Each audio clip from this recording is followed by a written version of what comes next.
Let's take a look at section 3.5, rational functions. In this section, we're going to start off with a definition of what we mean by a rational function. Definition.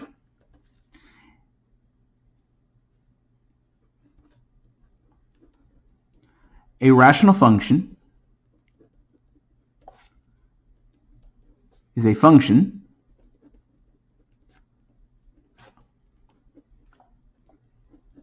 of the type f of x equals p of x over q of x, where p of x is a polynomial function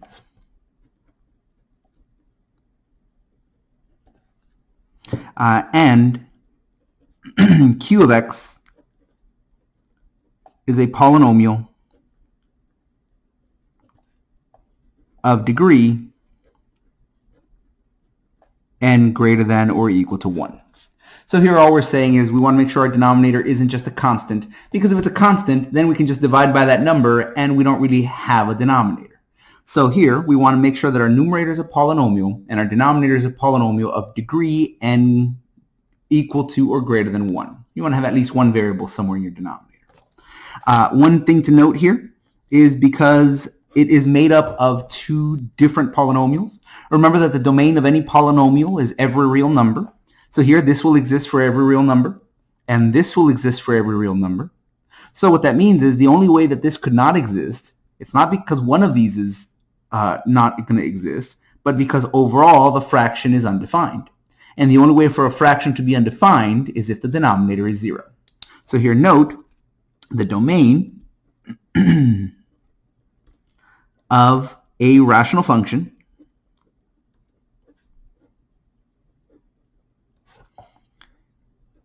is all real numbers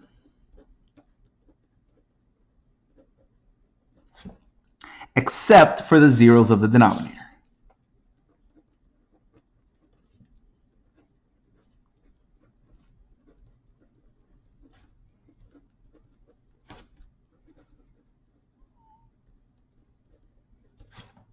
So some examples of rational functions. Here we could say 1 over x plus 5. That would be a rational function because you have a polynomial on the top. Notice a constant 1 is a polynomial. It has a degree of 0, but that's okay. There's no restriction on p. And we have a denominator that's degree 1. Right? So it should be degree 1 or greater. And this does meet our criteria.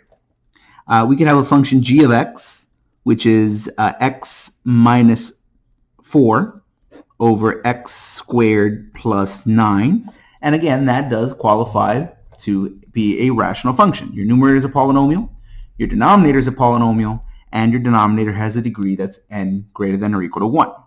Right? What we don't want to do is we want to make sure we don't have just a constant underneath. If you have something like h of x is equal to, let's say, 2x plus 8, and I'm dividing that by 2, notice that that's not really a rational function. Because here I could actually divide these out. I could say 2 divided by 2 is 1, 8 divided by 2 is 4, and this really is just a regular polynomial, x plus 4.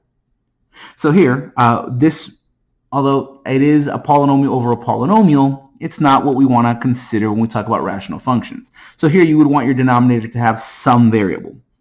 Maybe something like this, that would be acceptable to have as a rational function.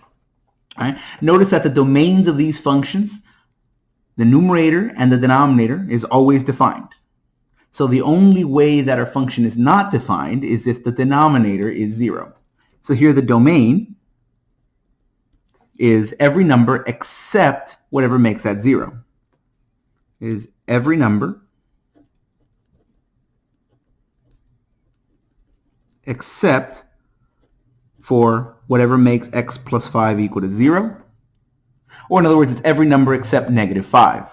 So here my domain would be from negative infinity up to negative 5, union with everything from negative 5 to infinity. It's every number except for the number negative 5. This one would work the same way. The domain is every number except for whatever makes the bottom 0. Notice that that would have to be an imaginary number. If we set this equal to 0, you would subtract 9 to the other side, and that would give you x squared equals to negative 9. Well, that means x is equal to plus or minus the square root of a negative number. And since the square root of a negative number is an imaginary number, we're not going to consider that. For now, we're going to deal with the domains and ranges of functions. We only want to consider real numbers. So here, the domain is every number except what makes the denominator 0. Is every number except for whatever makes x squared plus 9 equal to 0. But that doesn't happen, because if I subtract 9 from both sides, I get x squared is equal to negative 9, which means x is equal to plus or minus the square root of negative 9. Those are imaginary numbers, plus or minus 3i. And since I don't want to deal with imaginary numbers in my domain, that's not something we deal with in this course, here we're just going to say, oh, well then that means there are no real numbers that make this 0, so there are no real numbers that we exclude. So here our domain is every real number, from negative infinity to infinity. And for this one, well, same as the first one, the domain is every number except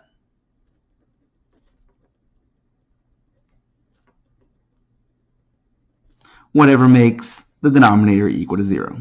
And here that's just the number 2. So it's all numbers except for negative 2, except for positive 2. Just like that. Okay? Now, we've seen rational functions, at least in their basic form.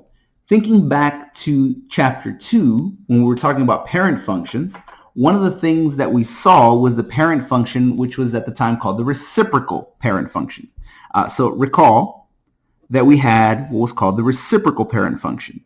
F of x is equal to 1 over x. And we took a few moments to graph it by plotting a few points, and we connected the dots and saw that our graph looked something like this. It was the one parent function that didn't cross through the origin, because of course if you plug in x is equal to 0, 1 over 0 is undefined.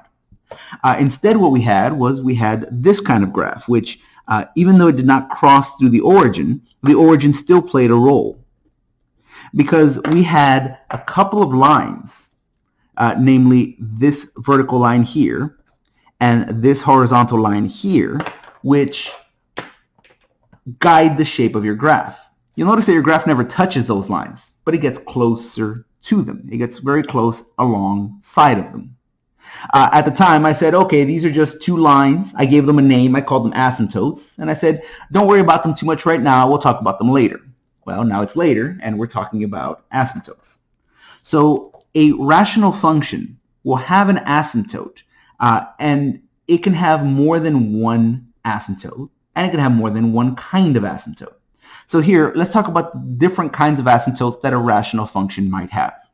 All right? So let's begin with the vertical asymptotes.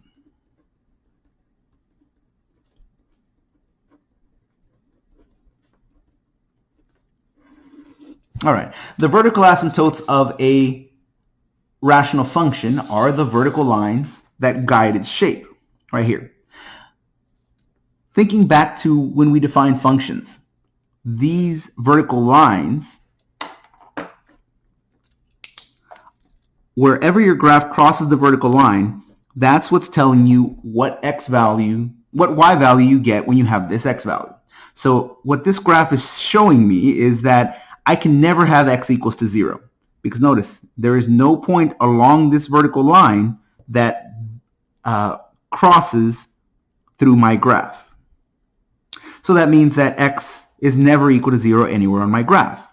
Well, sure, that's obvious from just looking at the equation. 1 over 0 would be undefined. Well, that's what we're looking for, though. We're looking for where is my graph undefined. If I know where my graph is undefined, that's giving me the vertical lines that my graph will never ever touch. And hence that gives us our vertical lines, our vertical asymptotes. So here are vertical asymptotes. We find them by finding the zeros of our simplified denominator.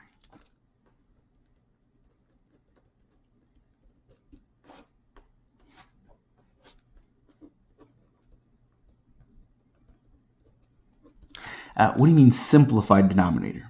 Well, let's give some examples here. So my first example I want to give, let's keep things simple to start off. Let's say f of x is equal to 1 over 2x minus 5. Okay? We're looking to find the zeros of our simplified denominator. Now, right now, I'm not going to talk about the word simplified because it doesn't apply here. In the next few examples, I'll be a little more specific about that. So here, let's take a look at the zeros of our denominator. All right, well, that's not too bad. It's solving a linear equation. 2x minus 5 is equal to 0. I can add 5 to both sides and divide by 2. And I get x is equal to 5 halves. And that's it. This gives me the equation of my vertical asymptote. And what it's saying is that it's a vertical line. When x equals a number, that's a vertical line. It's a vertical line wherever x is equal to 5 halves. So this is the equation of the vertical asymptote. Okay. Let's take a look at the next example here. Let's say g of x is equal to x minus 3 over x squared plus x minus, let's say minus 20. Just like that. Once again, we're looking for the zeros of our simplified denominator. Note here that our denominator is quadratic, which means we can factor it out a little to find our zeros. So what two numbers multiply to give me negative 20 and add up to give me 1? Well, that'll be positive 5 and negative 4. So x plus 5 and x minus 4. Now note that my numerator also has zeros. We don't worry about those. We only care about the zeros of our denominator. So here that's going to be x plus 5 and x minus 4 is our factors, which means negative 5 and positive 4 are my zeros. So here that means that my equation of vertical asymptotes, is going to be 2 of them. I have 2 vertical asymptotes, and their equations are x equals to negative 5 and x equals to positive 4. In other words, whenever these are equal to 0, that's where my vertical asymptotes are. Now, let's give a third example, and here we'll talk about what we mean by simplified. Here, we're going to take the function h of x to equal, let's do something, let's do x minus 2 over x squared minus 4. Okay, same thing. I have a numerator and I have a denominator, and I can simplify things out. I can factor out my denominator, and I can write that as x minus 2 over, as the difference of squares, this factors is x plus 2 times x minus 2. But now you notice that your numerator and your denominator share a common factor. So here what I can do is I can say, well, look, I can divide these out, and that just leaves me 1 over 1. A number divided into itself is 1. So here, this is now a simpler equation, 1 over x plus 2.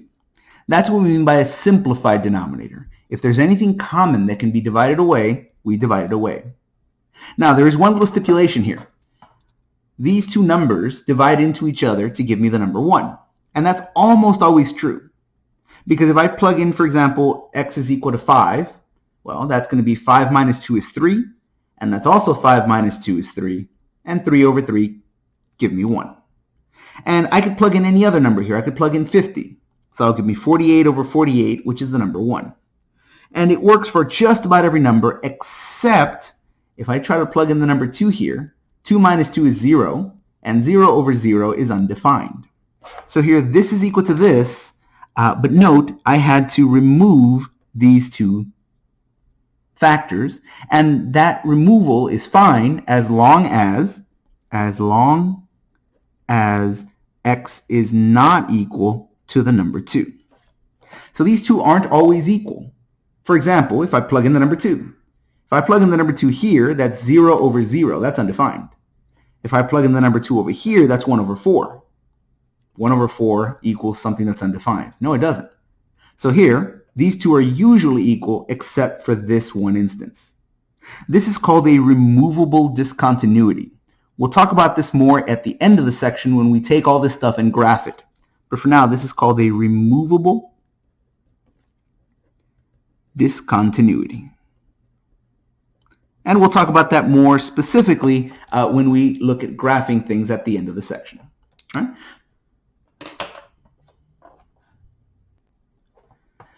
Now, the next kind of asymptote we can have are called horizontal asymptotes. If you think back to our previous graph, a horizontal asymptote, it's a horizontal line that acts as an asymptote. Your graph gets close to it, it follows by, and it shapes your graph. It doesn't necessarily mean that that vertical line is part of your graph. It's just used to shape your graph. And we'll see that more thoroughly as we graph some examples at the end of the section. But for right now, we want to talk about how do we find those in the first place.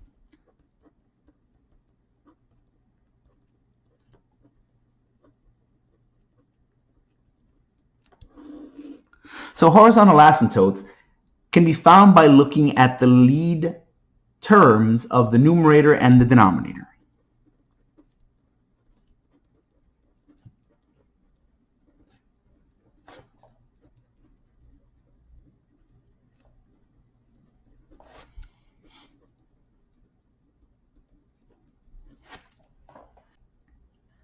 When we do that, the results will fall into one of three possibilities.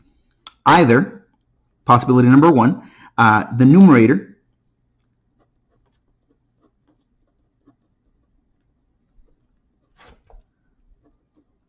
has a lower degree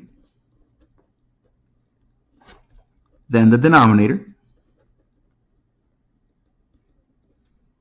If that's the case, then your horizontal asymptote is automatically the x-axis. Then y equals 0, which is the x-axis, is the horizontal asymptote.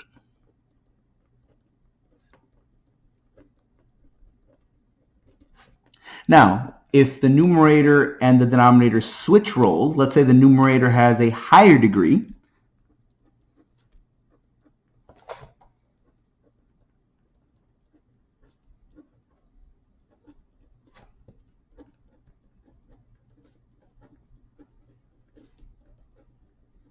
than the denominator, then what you get is you don't have a horizontal asymptote.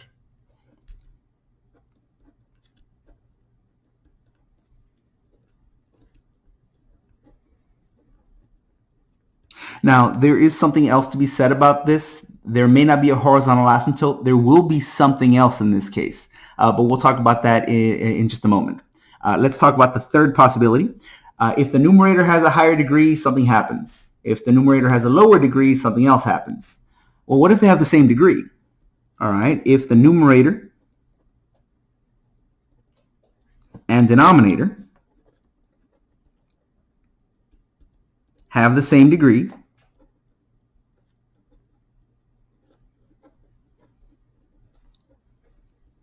then the horizontal asymptote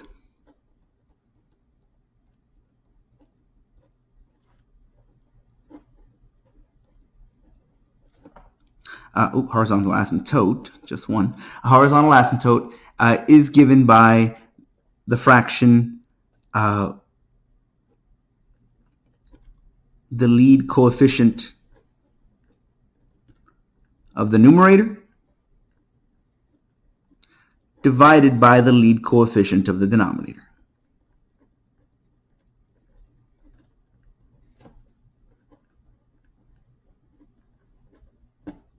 Now that sounds like an awful lot to say, but it turns out that finding horizontal asymptotes is really fairly simple if you look at some examples. So let's take a look at some examples now. So example, let's say we want to find the horizontal asymptotes. Find the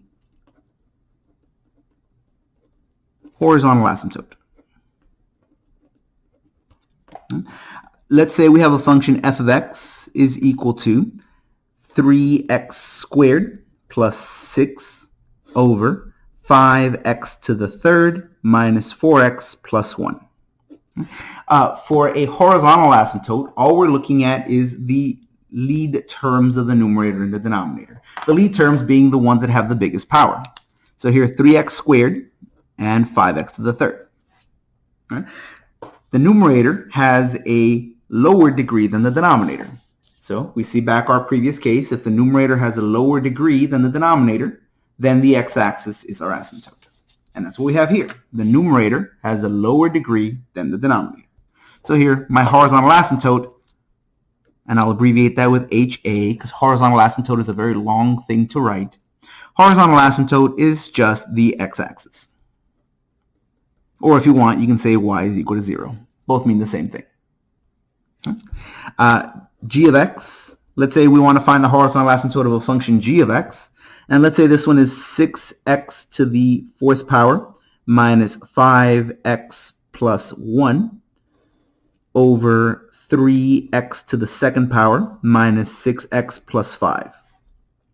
Here you have your numerator has a higher degree than your denominator. All right? Looking at your lead terms, it's a fourth degree polynomial over a second degree polynomial. And because of that, the numerator has a higher degree. That means there is no horizontal asymptote. So here you have horizontal asymptote. There is none. And finally, the third example, we have something, let's go with 5x squared minus 9 over 10x squared plus 6x, like that. To find our horizontal asymptote, note that our lead terms have the same power. So that means that the numerator and the denominator have the same degree.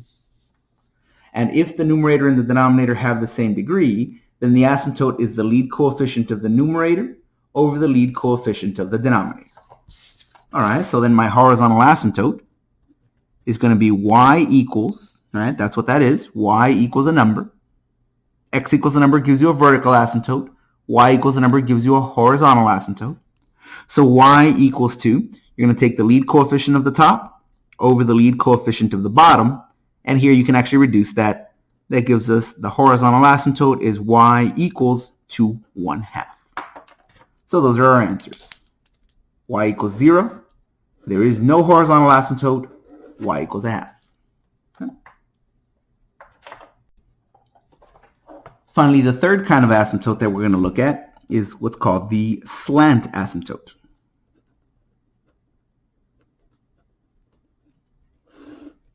Now, the thing about asymptotes is that they can appear in any shape. Right now, we've seen horizontal asymptotes and vertical asymptotes. Both of those are straight lines. The slant asymptote will also be a straight line, but instead of being flat or instead of being vertical, it's going to be diagonal. It is possible to have asymptotes that are not straight at all. It is possible to have asymptotes that are parabolas or cubics or really any of our other functions that we've seen in the past two chapters. But for now, in this class, we're going to stop with just these three types of asymptotes, just the ones that are straight lines. So if we don't have one of these three asymptotes, then we just don't consider an asymptote for these kinds of problems. How do you find a slant asymptote? Well, first of all, it only occurs in a very specific case. A slant asymptote only occurs if the numerator has a degree that is exactly one higher than the degree of the denominator.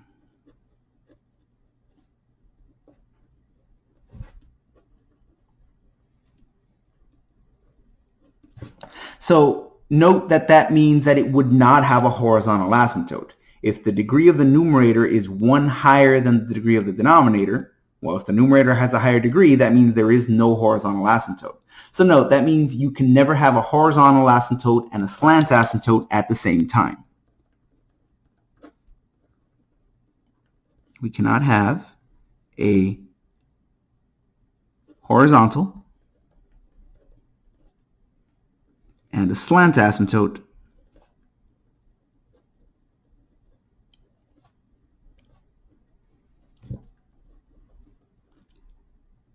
at the same time for any of the functions that we'll be looking at. Any function that we see, if it has a horizontal asymptote, it won't have a slant. And if it has a slant asymptote, it won't have a horizontal. Right? So let's take a look at an example of that and how to pull that off. We have f of x. So here, let's say so our example, find the slant asymptote of the function f of x equals, now this has to be a rational function, let's say x to the second power plus 5x plus 1 over x minus 3. All right, so here we do have a slant asymptote. Notice you wouldn't have a horizontal asymptote because the numerator has a higher power than the denominator.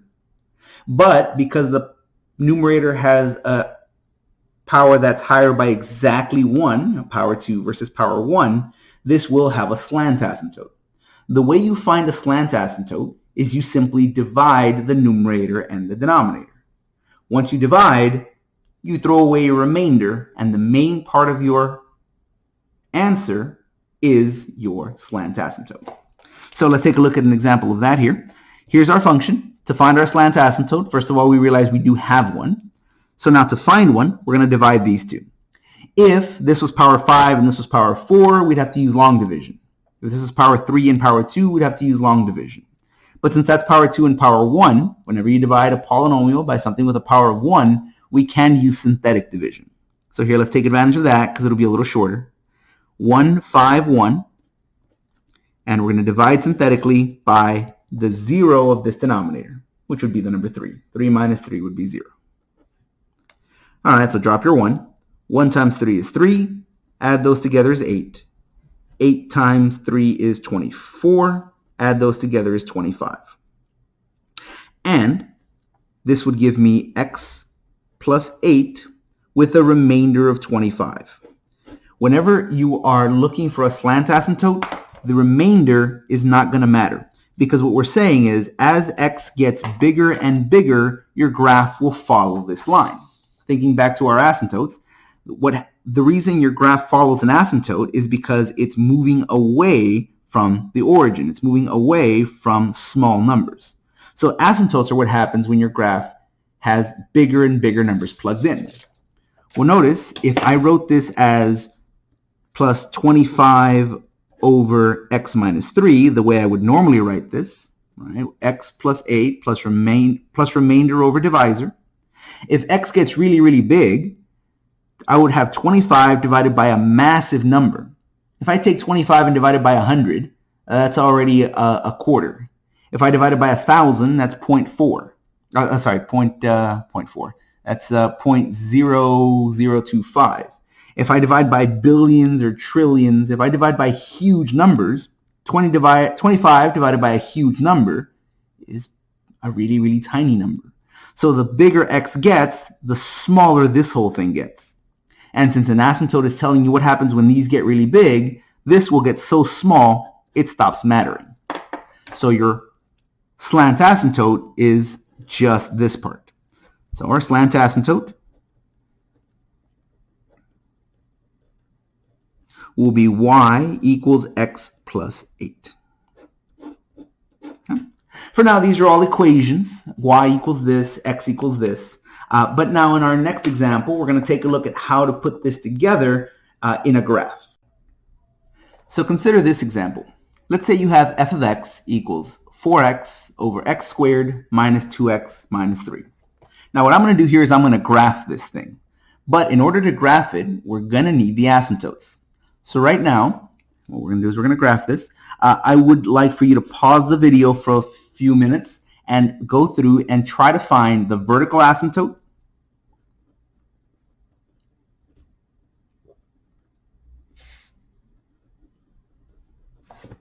and I put asymptotes because there may be more than one. Remember, vertical asymptotes are whatever make the denominator 0. We've seen that can happen multiple ways. You're also going to find the horizontal asymptote or the slant asymptote. Remember, you can't have more than one of those. If you have a horizontal, you won't have a slant. If you have a slant, you won't have a horizontal. Once you find those, go ahead and unpause the video, and we'll go through how to use those to create the graph.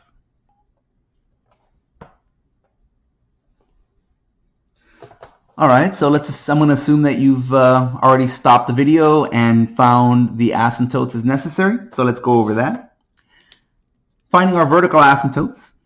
Vertical asymptotes. Again, that's a long thing to write. Let's write vertical asymptote, VA.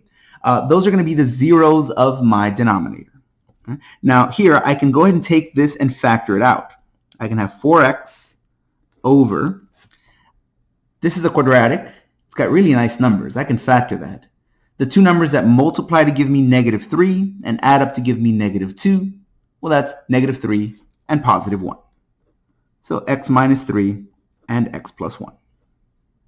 Now, what we want to do is we want to find the simplified denominator. Well, here nothing divides away, so we're still good there. So our vertical asymptotes are simply going to come from the zeros of our simplified denominator. The denominator didn't simplify, so we just take a look at what's already there.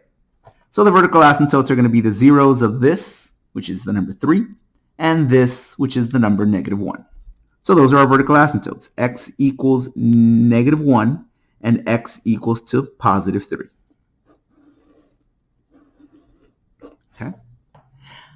We're looking for horizontal or slant asymptotes. Remember, that has to do with the lead terms and comparing their powers.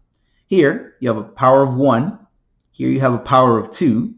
And whenever you have a power in your denominator that's bigger than the power of the numerator has a smaller power, that means that automatically your horizontal asymptote is the x-axis. So the horizontal asymptote is automatically y equals to 0, which is the x-axis.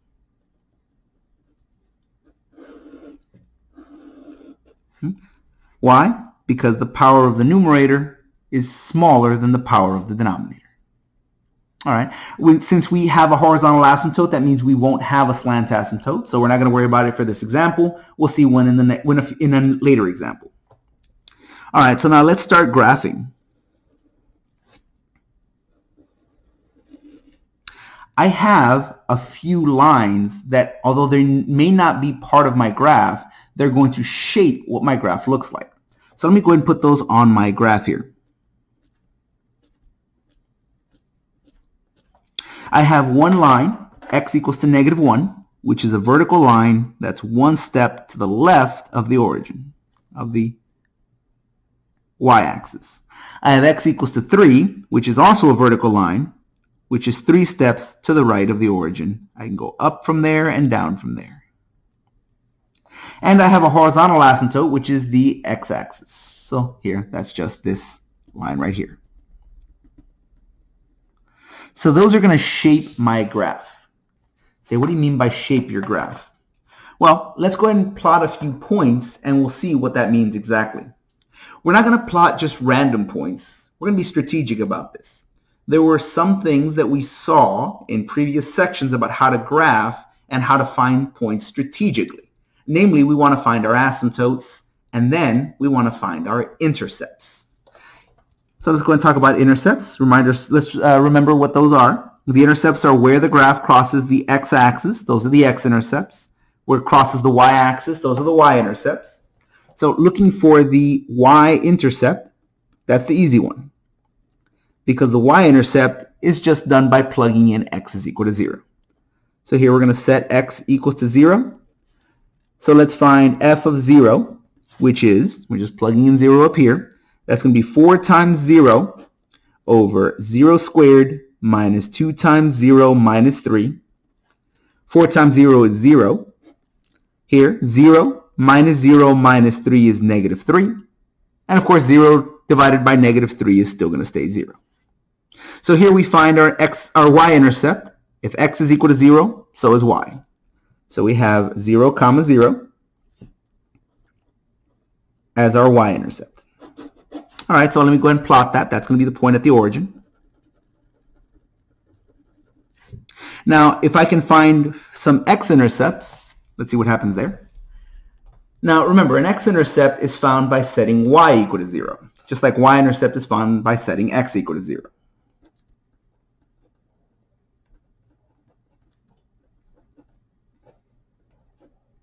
Okay, so here's my f of x, that's my y.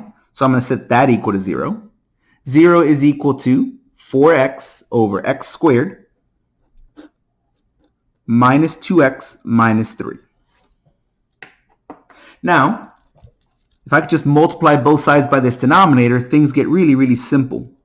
Because if I multiply both sides by my denominator, if I notice that makes everything disappear. Because here, this divided into itself is just the number 1. This times 0 is just going to be 0. So this is now a much simpler equation. 0 equals to 4x. And you can rely on that to work every time because, by definition, the x-intercept is where y is equal to 0. So that will always be 0, which means this times this will always be 0. These two will divide away and leave you just your numerator.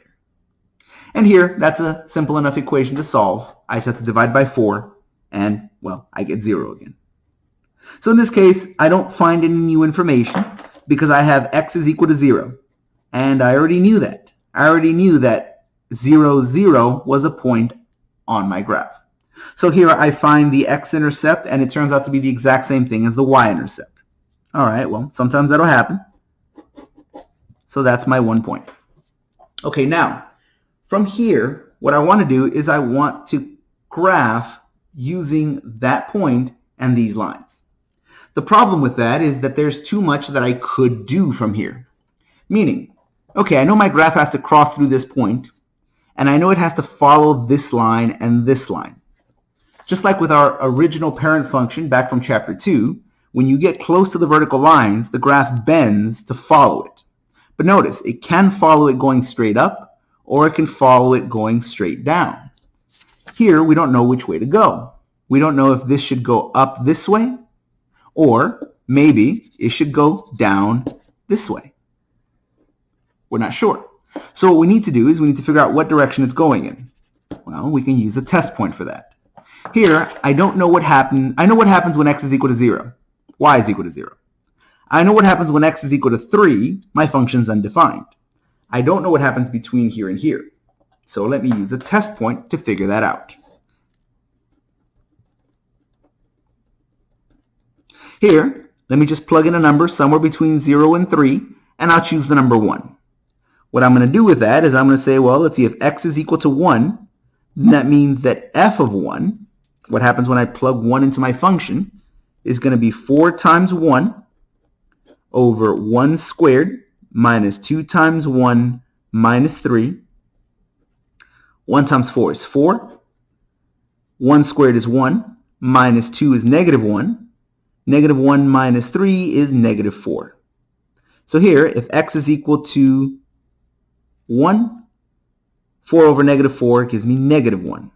So I end up with a test point. If x is equal to 1, that means y is equal to negative 1. Okay, well, that's a test point. If I go right 1, I'll go down 1. Oh, but that's already all the information that I need. Because notice, if I connect these 2 points now, I don't have any other choice. My graph can't come back up, because if it comes back up, it's going to cross the x-axis. And I know that the only place it crosses the x-axis is at 0, 0. How do I know that? Because that was the only x-intercept. If it was going to cross somewhere else, we would have found that already. So going back up means you're going to find another x-intercept, which you're not supposed to. There's only that one. So I can't go up, which means my graph must go down. And as it goes down, it's going to follow that dotted line.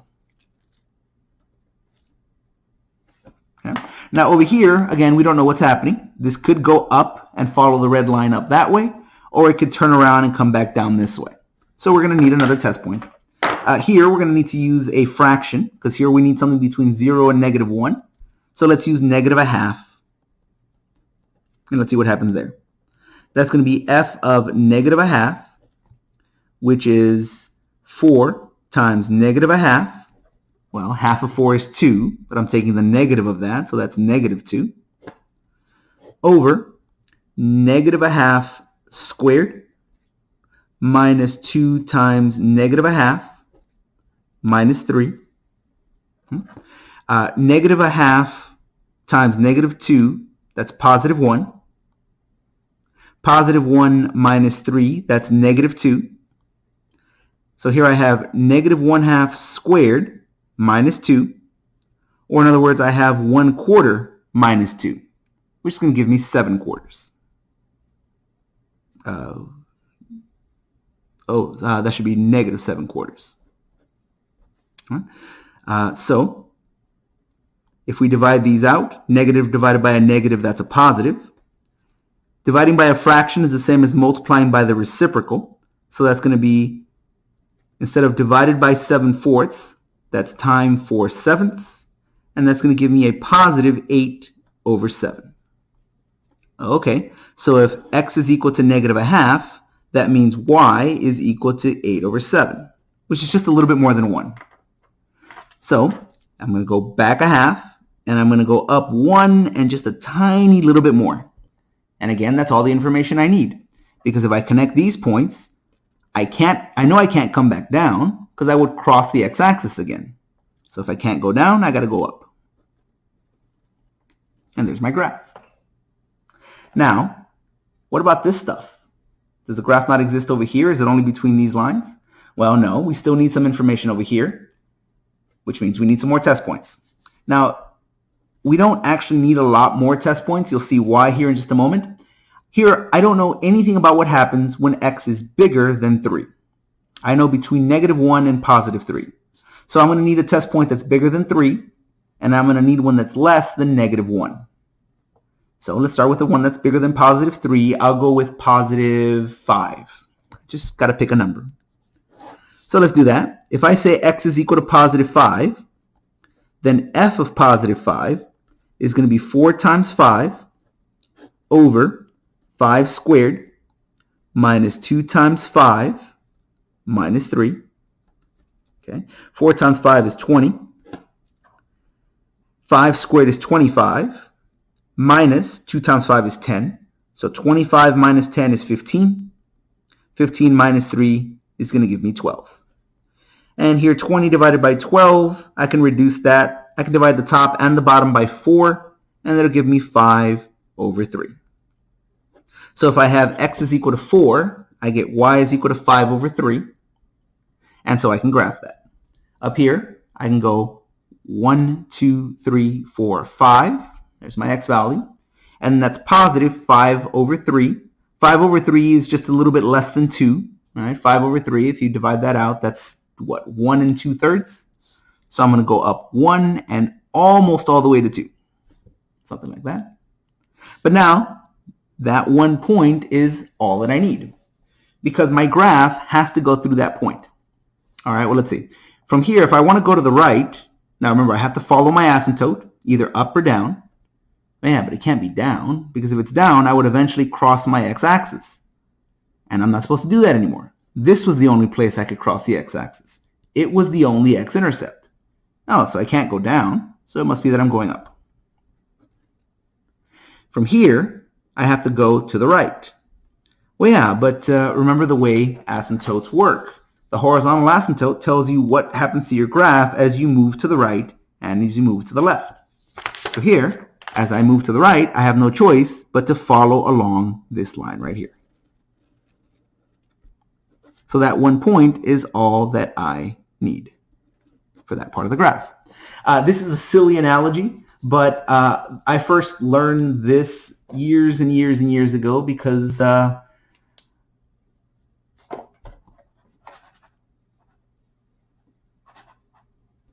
watch a lot of movies. It helps me to remember some things about things that I'm learning based off of some movie that I'd recently watched or made an impression. I first learned this right around the time that the original Jurassic Park movie came out. And in that movie, if you ever saw it, there's a scene about the raptors, the velociraptors, and they're trying to get out of their pen, trying to get out of their cage. And the cages are made up of fences, and the fences are electrified. So the raptors can't get through them because they get shocked, they get hurt. So what the raptors do is they go along the fences looking for holes. They go around the fences looking for a place where they can break through. So here you can imagine, like these are fences. Here's your raptor. He's going to go along the fence to try to find where there's a hole that he can break through. But since he's not finding one, he can't go through. Here we have a raptor that traveled along the fence, and here he found a hole, right? We know that's a hole because we were able to find it when we were looking for the intercepts. So that raptor managed to get through, but that's the only through point. That's the only place he can go through. So once he gets past here, he can't go back up through the fence, and he can't cross any of these fences because these are all still electrified.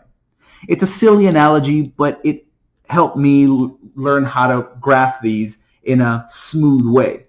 Notice these are nice smooth arcs, and you're supposed to be following alongside the lines without actually touching them. Your Velociraptor doesn't want to get shocked. Finally, we need something back here, so I'll plug in a number that's, well, let's see, I know everything from -1 to the right, so now I just need to know what happens to the left of -1. So let me plug in a number that's less than -1, and I can use, for example, -2. So let's see here, x is equal to -2. Well, that means I'm plugging in -2 into my function. All right, so that's going to be 4 times -2 over -2 squared minus 2 times -2 minus 3. 4 times -2 is -8. -2 squared is +4. -2 times -2 is also +4. So 4 plus 4 will give me 8. But then I'm subtracting 3, which will give me 5. So -8/5. Okay, that's got to be my y value. Y is equal to -8 over 5. So if x is equal to -2, y is equal to -8 over 5. Okay. -8 over 5, that's the same as -1 3/5. So from here, go 2 left and down -1 3/5. Not quite to -2, but somewhere along there. And again, just like this point up here, that's all we need. Because our Velociraptor does not want to get shocked, he's going to go along the fence looking for holes, but since he's not going to find them, he's only going to go right alongside the fences. Right?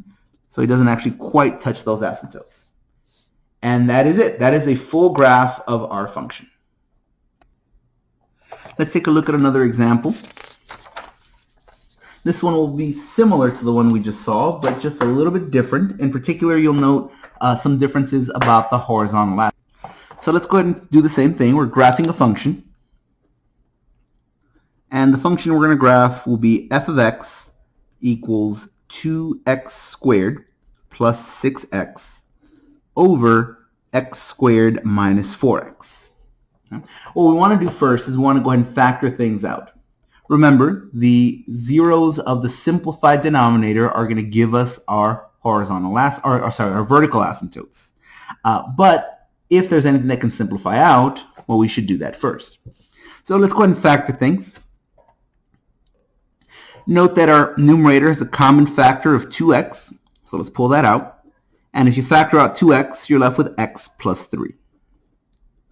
Your denominator also has a common factor. You have an x, and that'll leave you x minus 4. And you'll notice that right here, these two divide away,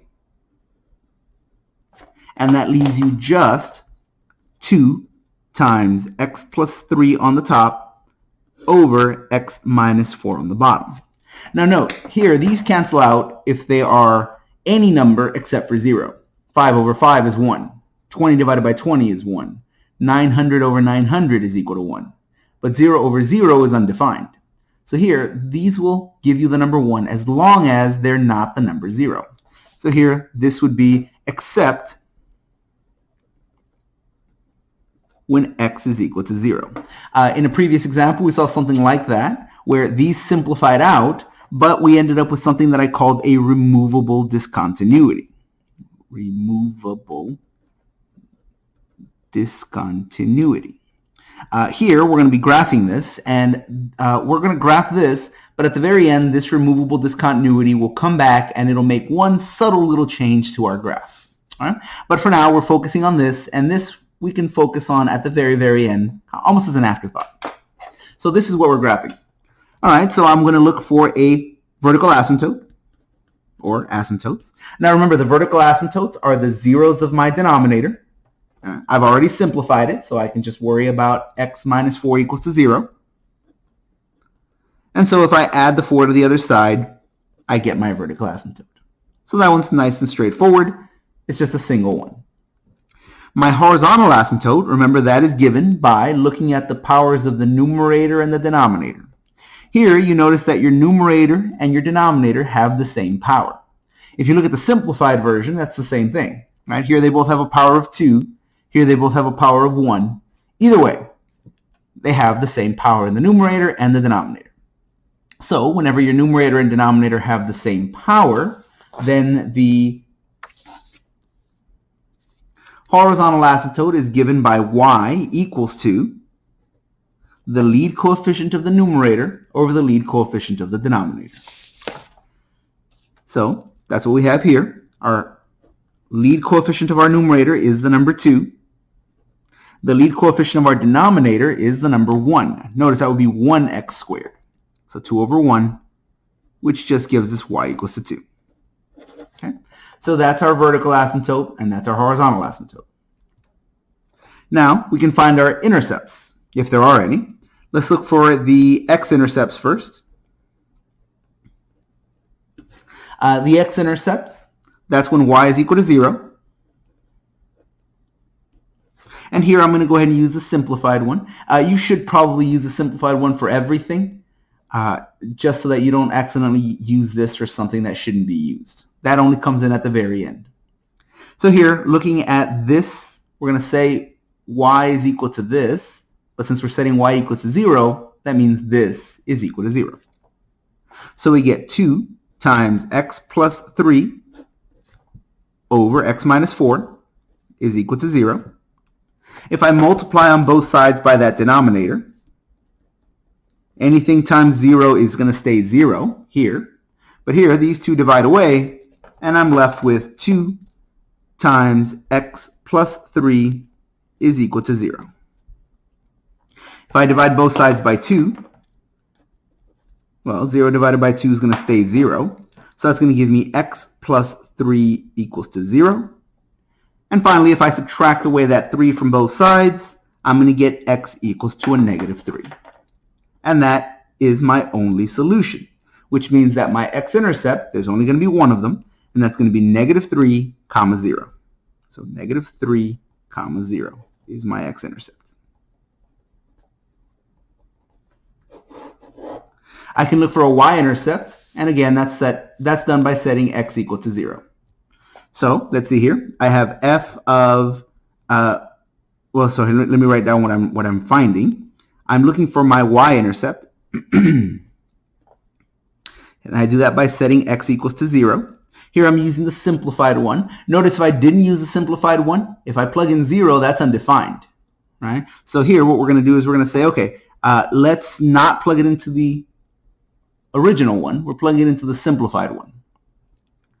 So here we get y is going to be equal to,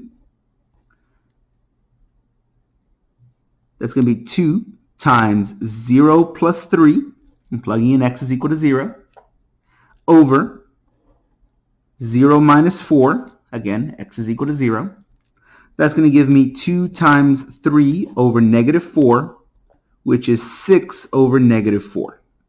I can reduce that. That'll give me 3 over negative 2. So I have a y-intercept, and here I have 0, comma, negative 3 halves as my y-intercept. So we can graph all of this stuff and see how much of our graph we have already. Whatever we're still missing, we're going to need to use some test points. All right, so let's see here. Let's graph. I have a vertical asymptote, which is x is equal to 4. Okay, 1, 2, 3, 4, 5, 6, 7, 8. All right, so x is equal to 4. And I have a horizontal asymptote of y is equal to 2. So that's a horizontal line right here.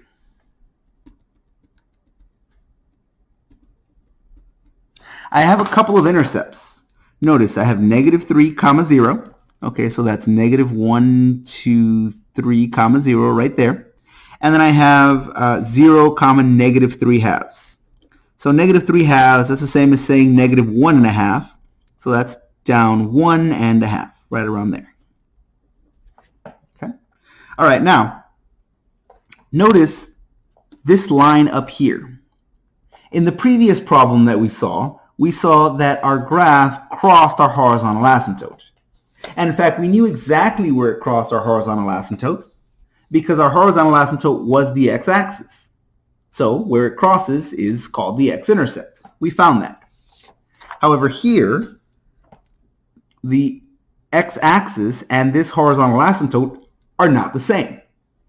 So does my graph cross it? Well, we don't know. We have to check.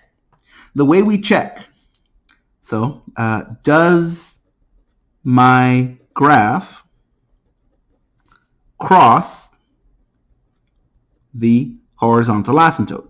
We know it can't cross the vertical asymptote, but it might cross the horizontal asymptote. We saw it in the last example. The way we do that is by taking the equation of our graph, which is this one over here, and taking the equation of your horizontal asymptote, which is this one right here, and simply setting them equal to each other. Because if the graphs are going to cross, that means at that point, the two graphs are the same. So the graph that we're drawing and the graph of this horizontal line would be the same at that point, because that's where they're crossing. So to figure out where they cross, I'm going to take my function. I'm going to take my 2 times x plus 3 over x minus 4, and I'm going to set that equal to the number 2. Notice that is nothing more than my horizontal asymptote. And this is nothing more than my function. So what I'm going to do is I'm going to try to solve this equation. If I can solve it, that'll tell me where my graph crosses the horizontal asymptote. If I don't get any solutions, well, then that means that my graph doesn't cross the horizontal asymptote. So let's do that. If we go ahead and try to solve this, I can multiply both sides by my denominator. That'll give me x minus 4 and x minus 4. The reason I want to do that is so that these now divide away and I don't have to worry about a denominator anymore. This now gives me 2 times x plus 3 is equal to 2 times x minus 4. Notice right here I can divide both sides by the number 2 because that's a common factor. Makes things a little easier. So this will give me x plus 3 is equal to x minus 4. And you'll notice that now, if I try to simplify this, if I subtract x from both sides, this gives me, well, nonsense. It gives me 3 equals to negative 4, which is nonsense. All right? So, because that's nonsense, that means, oh, this equation can't possibly work. There's no way to get these two things to equal to each other. They're two completely separate numbers. So because here I get nonsense, that means that my graph does not cross the horizontal asymptote.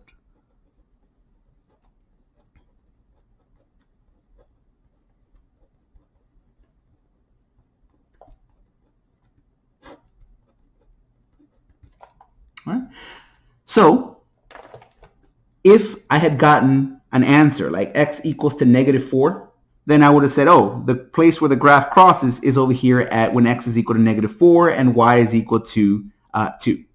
If I had gotten an answer like x is equal to negative 9, well, then I would have gone back 9 and up 2, and that's where it would cross. Whatever x value I get, that's telling me the x value of where it crosses.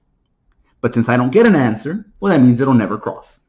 So notice right here, that means I'm going to go through these points, never crossing this line. So that means I'm only going to follow alongside that line,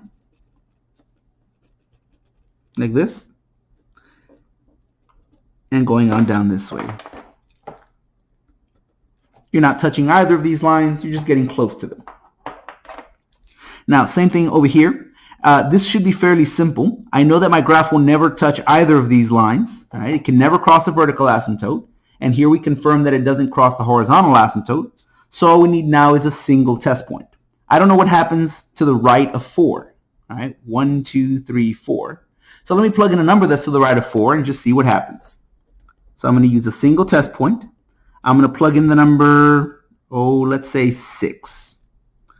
If x is equal to 6, then f of 6 is equal to, here that's 2 times 6 plus 3 over 6 minus 4. All right, I'm just plugging in a 6 right here and a 6 right here. I plugged in a 6 right here and a 6 right here. So this is going to give me 2 times 9, which is 18. Here, that's going to give me 6 minus 4, which is 2. And 18 divided by 2 is equal to 9. Okay, so then that means if x is equal to 6, y is equal to 9. So on my graph, I'm going to go over here, 1, 2, 3, 4, 5, 6. And I'm going to go up 1, 2, 3, 4, 5, 6, 7, 8, 9. So it looks like I did not quite give myself enough room on the graph here, but you kind of get the idea. From this point, I know my graph can't cross this line, which means it can't come down because it would eventually cross. So it's got to go up. And from this point, my graph is going to have to follow this line. So it's going to come down through the point and then follow along that line right there, which if my paper extended on, it would just follow alongside that line. Finally, the last thing we need to worry about is, remember we had a removable discontinuity. On a graph, we take that very, very literally. A removable discontinuity. First of all, discontinuity means the graph is not continuous. It doesn't connect at that point. There's something missing. But when we say it's removable, that means that we can remove the problem by simply reducing the expression. But even by reducing the expression, we still can't deny the fact that if you plug 0 into the original function, it would be undefined. So if you notice over here, I drew all of these as closed circles. But this one I drew as an open circle. The reason for that is because, again, x cannot equal to 0. Now, it's not the 0 of a simplified denominator, which means it isn't really a vertical asymptote. Rather, there's just a single point that is removed. So on a graph, the way that looks is there's a single open hole at that point. You can kind of take it literally. It's a removable discontinuity. It's a discontinuity that you get by removing that one point. Right? And that's it. This gives us the graph. This is a little warped because I didn't have enough space for it, but it does give us an idea as to what the shape is. Finally, for our last example, let's go ahead and take a look at one with a slant asymptote. So for our last example, let's go ahead and graph the function f of x equals x squared minus x minus 12 over x minus 2. All right? So before we go ahead and get started on this, I'm going to go ahead and factor things out. If anything cancels out, we do that at the very beginning. All right? We simplify our numerators and denominators. All right, well, here, this factors is x times x to give me x squared. The two numbers that multiply to give me negative 12 and add up to give me negative 1, well, that's going to give me negative 4 and positive 3. Okay, so here nothing reduces, and that's okay. If something does reduce, we do it at the beginning. If not, well, then we deal with the problem as it is. First, we start by looking at our asymptotes. We have a vertical asymptote. And we find our vertical asymptotes by taking the denominator, after it's been simplified, and setting it equal to 0. Here I can add 2 to both sides, and I get x is equal to 2 as my vertical asymptote. For my horizontal asymptotes, here I notice that my power in my numerator is bigger than the power in my denominator. So I won't have a horizontal asymptote. But I notice that the power in the numerator is bigger by exactly 1 power, power 2 versus power 1. So since the numerator has a power that is higher than the power of the denominator,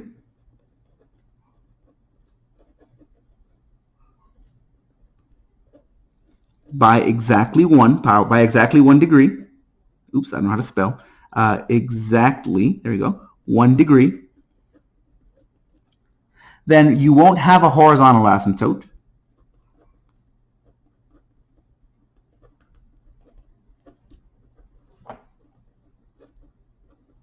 But you will have a slant asymptote.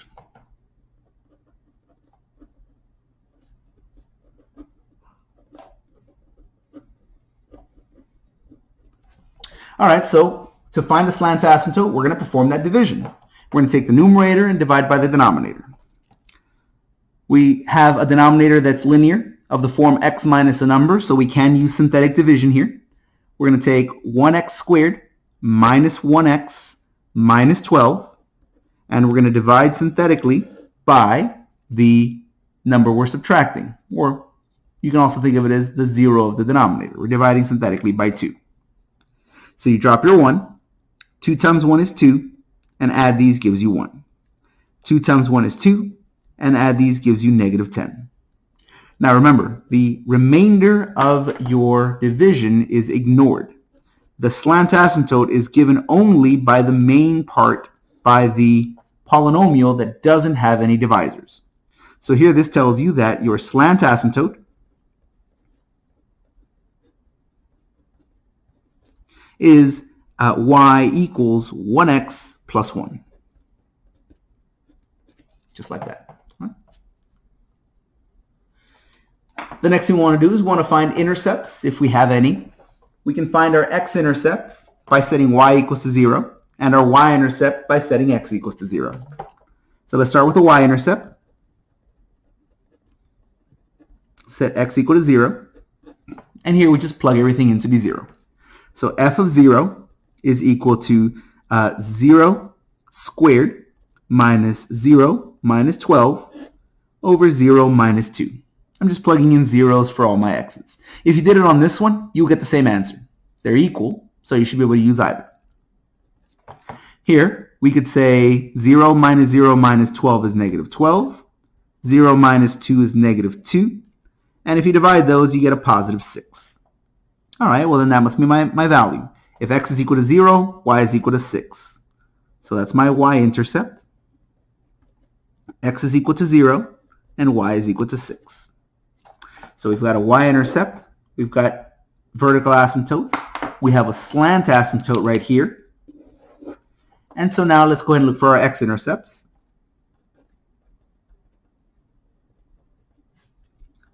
We're going to set y equal to 0. And by doing that, we're going to take this entire expression and set it equal to 0. So let's see here. We can use either of these. It really doesn't make a difference. I'll go ahead and use the second one because I'm going to need to factor here in a moment anyway. So I can take 0 is equal to either one.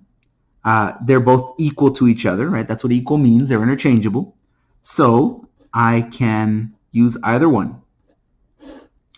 I'm going to go ahead and choose to use the second one because here, this is already factored, which will make a little bit less work for me here in just a moment. If I multiply both sides by x minus 2, those divide away. Anything times 0 is 0. And I'm left with x minus 4 and x plus 3. And since those are already factored, I can find my zeros right away. Here, if x minus 4 is equal to 0, that suggests that x is equal to positive 4.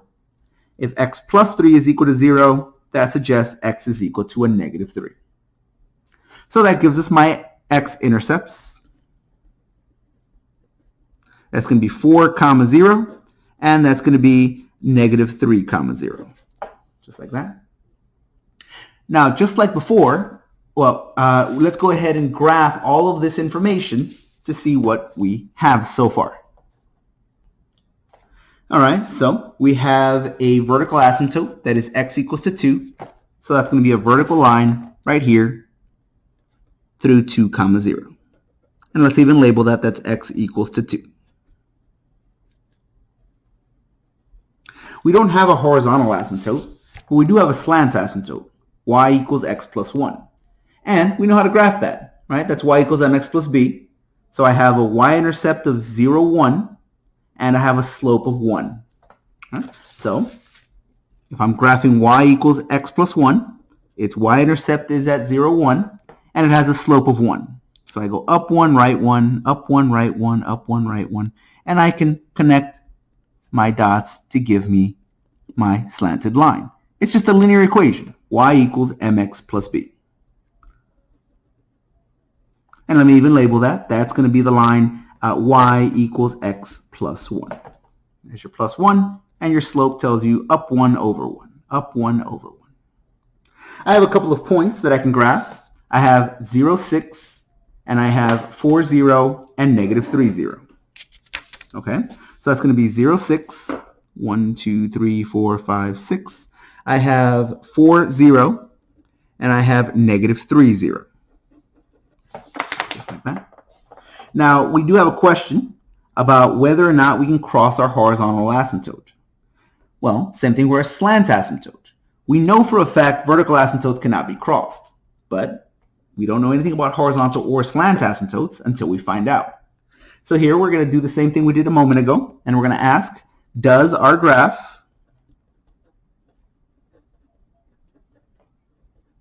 cross the slant asymptote? And the way we find that is the same way we found it a moment ago. We're going to take the equation of our graph. We're going to take our x minus 3, oh sorry, that should be x plus 3.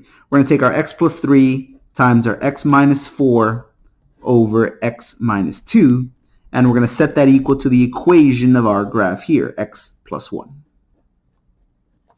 So here's our graph, here's our slant asymptote, and now we're going to see if we can't solve this. If we can solve it, that tells us where our graph will cross the slant asymptote. If we can't solve it, that means it doesn't cross. So those are gone. Here, I can multiply this out to give me x squared minus x minus 12. And if I multiply this out, this will give me x squared, and don't forget to distribute. That's going to give me x squared minus x minus 2. So now, if I subtract x squared from both sides, whatever I do to one side, as long as I do it to the other side, that's perfectly valid. Here I can add x, and I can add x over here as well. And you'll notice that's 0 and that's 0, leaving me only negative 12. Over here, that's 0 and that's 0, leaving me only negative 2, which again is nonsense. So the graph will not cross the asymptote.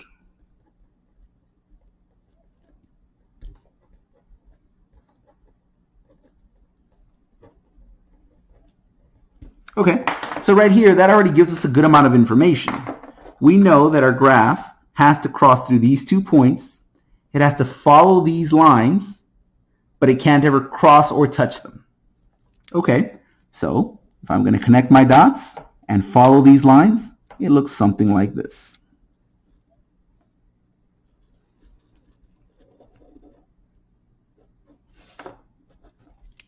If you have a hard time seeing what that's supposed to look like, you can always pick a few more test points, and if you plot a few more test points, it will give you this general pattern. There is no number of test points that you have to have or not have. Rather, plot as many as you need until you see the shape of the graph. Over here, we have a single point, and that's enough, because I know that my graph has to go through this point. It has to follow these lines, but it can't ever touch or cross them. No graph ever crosses the vertical asymptote, and this graph doesn't cross its horizontal asymptote. If, again, you can't see what that's supposed to look like, you can always plot some test points. See what happens if you plug in 3, 5, 6, 7. But if you can see what it looks like, then we're done, because it's supposed to go up and follow this line, down and follow this line, and that completes our graph. So that's the end of our section. If anybody has any questions, don't forget to visit the virtual office hours. Don't forget to visit the discussion section on Canvas, and I'll see y'all when I see y'all.